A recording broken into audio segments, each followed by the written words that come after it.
So sa mga kababayan po natin na nagmomotor, naku, nakikiusap po ako at nananawagan, sana doble ingat, no?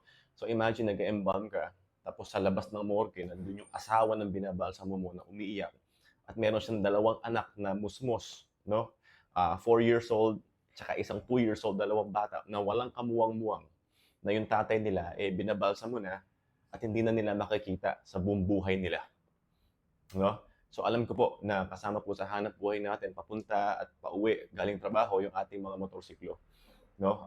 Sana po, 'wag tayong magmadali, 'wag singit ng singit, 'wag gigil, makakarating din po tayo. Even minsan hindi natin kasalanan, hindi nag-iingat yung mga kasama natin sa kalsada, napapahamak po tayo. No, doble ingat kasi hindi po yan katulad ng four wheels. Pag tayo nabangga using motorcycle, yung katawan natin, yung unang tatamaan talaga, sigurado kang masasaktan, no? Malaki yung chance mo sa four-wheel or kotse, pero gano'n talaga. Yung nagmo-motor po, yun yung ginagamit panghanap buhay, lalo na po yung ating mga riders. Hindi po biro ang trabaho na 'to. Pero as an embalmer like me, ito po kadalasan yung nagiging cause of death ng mga vehicular accidents. Hindi man lang yung mga four-wheel, yung mga two wheels po, yung madalas na aksidente at pumapanaw. Sana po doble ingat, no? So isa inyo po ito sa mga kaibigan niyo na may motor.